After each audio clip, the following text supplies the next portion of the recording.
We shall completely destroy Japan's power to...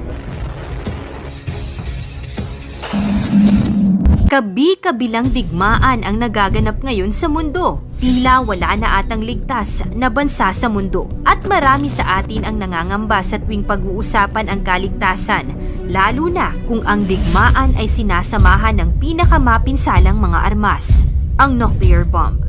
Hindi malabong mangyari ang posibilidad ng pagkakaroon ng nuclear war sa mundo, gaya ng nangyari nung bagsakan ng dalawang atomic bomb ng Estados Unidos ang Japan sa Hiroshima at Nagasaki ng World War II.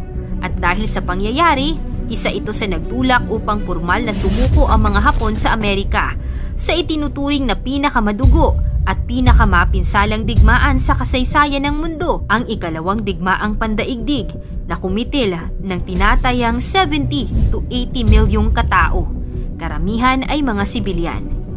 Terrible at nakakakilabot ang digmaang ito dahil dito unang ginamit ang pinakamapinsalang armas pandigma, ang atomic bomb na naghatid ng takot sa maraming may buhay, sumira ng kapaligiran at nagpabagsak ng ekonomiya ng bansa.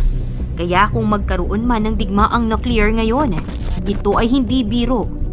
Sa ngayon kasi ito ay napakalakas na at higit na mapanganib ang mga bombang nuclear. May mga bansa pa kayang ligtas sa nuclear bomb. Ano-anong mga bansa ito? 10 sa pinakaligtas na bansa sa nuclear attack. Yan ang ating aalamin.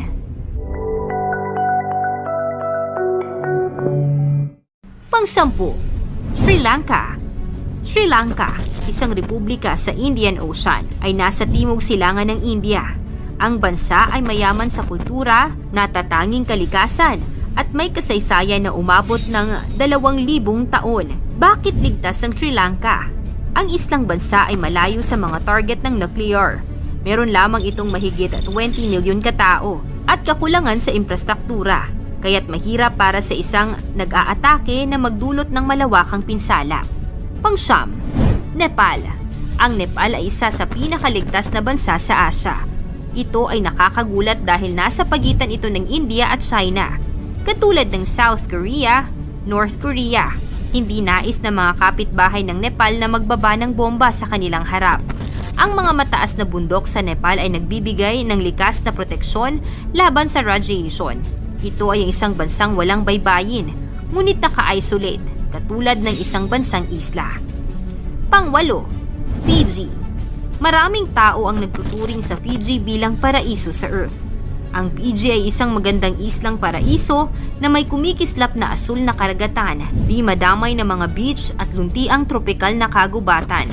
Bagamat totoo ito, maraming tao ang hindi mapapansin na ang Fiji ay isa rin sa pinakaligtas na mga bansa sakaling magkaroon ng nuclear war. Nangangahulugan nito na ito ay lubos na hiwalay sa iba pang mga bahagi ng planeta. Ang bansang isla ng Fiji ay naka-isolate mula sa iba pang lugar sa Pacific Ocean. Dahil sa malayong lokasyon nito, mas mababa ang tsansa ng nuclear assault sa lugar na ito. Pang-7, Greenland. Ang Greenland ay ang pinakamalaking isla sa pagitan ng Canada at Iceland sa Arctic Ocean. May 57,000 katao ang Danish Greenland. Bagamat limitado ang populasyon, mayaman ang Greenland sa wika at kultura. Karamihan sa mga nuclear missile ay hindi makakarating sa Greenland. Kung isang bansa ang maglunsad ng missile sa Greenland, ang ice sheet ay matatakpan ng malaking bahagi ng isla na naglilimita sa pinsala. Pang-6, Sweden. Itinuturing na tahimik ang Sweden. Ang rate nito ng pagpatay ay pangatlo sa pinakamababa sa buong mundo. Hindi lamang ito ligtas, kundi isa ito sa pinakaligtas na mga bansa sa aming listahan. Ang neutrality at non-alignment ng Sweden ay nangangahulugang hindi ito pumipili ng panig sa pandaigdigang krisis o sumasali sa mga military alliance. Ito ay nakakabawas ng panganib sa nuclear war ng Sweden. Pang-5, Norway. Ang Norway ay isa sa mga ligtas na bansa mula sa nuclear war sa Europa. Inirerepaso ng Global Peace Index ang Norway bilang ika-14 na pinakapayapa noong 2021. Ang Norway ay ligtas mula sa nuclear war sa ilalim ng ilang dahilan. Una, ito ay hindi gaanong populated. Ang isa sa nuclear assault ng Norwegian soil ay magdudulot ng isang kaunting pinsala. Pangalawa, ito ay medyo naka-isolate mula sa iba't ibang bansa. Ang isolation ng Norway ay nagpapababa sa posibilidad ng isang regional na pagtutunggali na maaaring umakyat sa nuclear war. Pang-apat, New Zealand. Madalas tingnan ng New Zealand bilang tahimik at magandang bansa. Alam mo ba na sa isang pag-aaral ay nagsasaad na ito ay isa sa mga nasyon na maaaring mabuhay sa isang nuclear war? Ang pagsusuri ng University of Southampton na inilathala sa Nature Communications ay sumusuri kung aling mga bansa ang maaaring mabuhay sa isang nuclear blast dahil sa maliit na populasyon, layo mula sa mga target ng nuclear, at kakulangan sa military infrastructure, mataas ang marka ng New Zealand. Pangatlo, Australia. Ang Australia ay isang pangunahing kandidato sa kaligtasan mula sa nuclear war. Ang malawak at tuyong kontinente nito na may ilang malalaking sentro ng populasyon ay nagpapaliwanag kung bakit. Ang nuclear strike sa Australia ay mahirap at ang maliit na populasyon ay maglilimita sa pinsala. Ang militar na relasyon ng Australia sa US ay magbibigay ng proteksyon sa kanila sa isang nuclear conflict. Walang gustong umatake sa Australia na alam ang malaking nuclear arsenal ng US. Pangalawa, Canada. Ang Canada ay isang pangunahing mananatiling buhay sa nuclear war. Ang NORAD ang pangunahing military partnership ng Canada sa US. Sila ay nag-oorganisa ng military drills. Kung ang isang nuclear bomb ay aatakihin ng isang bansa, malamang na magtutulungan ng isa't isa. Ang Canada ay may malaking lawak ng lupa at hindi kakaunti ang populasyon. Ito ay nagpapababa sa panganib ng isang nuclear attack na sirain ang bansa.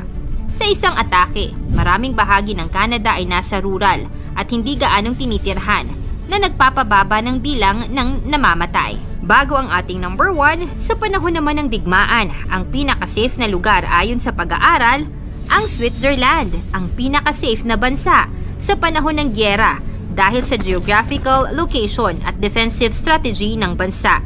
Ang Switzerland din ang isa sa bansa na hindi nakisangkot sa digmaan noong unang digmaang pandaigdig at ikalawang digmaang pandaigdig. Kahit napapalibutan ang bansang ito ng mga bansang kasali sa gyera at ang ibang mga tao dito ay may kanya-kanyang bunker, ang bunker ay matatagpuan sa ilalim ng lupa. Ginagamit upang protektahan ang mga tao na nasa loob nito mula sa iba't ibang uri ng pag-atake, lalo na sa mga pagsabog ng bomba. At ang una, Iceland. Ang Iceland ay isa sa islang bansa sa North Atlantic. Meron itong halos 300,000 residente at 103,000 square kilometers. Dahil sa kanyang kalayuan, kawalan ng military at geothermal energy, ang Iceland ay isa sa pinakaligtas na lugar sa nuclear war. Hindi maabot ng nuclear missiles ang Iceland nang hindi napapansin dahil sa isolation ng North Atlantic Ocean. Ang limitadong populasyon at sukat ng Iceland ay maglilimita sa pinsala mula sa isang nuclear missile. Ang totoo, walang bansa ang nakakatiyak ng lubos na kaligtasan. Pero may ilang mga bansa na may mas mataas na chance dahil sa proteksyon at mas mababa ang tsansa na maging target ng nuclear attack. Maaaring dahil ito sa mga geographical nilang lokasyon o dahil sa kanilang political stability at kakayahan na makabangong muli. Pero ang higit sa lahat at napakamakapangyarihang sandata na pwede nating gawin ay patuloy na manalangin at magtiwala sa Diyos. Dahil aminin natin sa hindi, wala namang pinakaligtas o safe na lugar kung hindi tayo iingatan at tutulungan ng Diyos. Kaya ngayon pa lang ay magpakabait na tayo. Magbalik loob sa paglilingkod sa Diyos para kung dumating man ang matitinding digmaan, may Diyos na gagabay at mag-iingat sa atin. Kaya kung maganap ang nuclear war, anong gagawin mo? At saan ka pupunta? Ikomento mo naman ito sa ibaba. Paki-like ang ating video, i-share mo na rin sa iba. Salamat at God bless!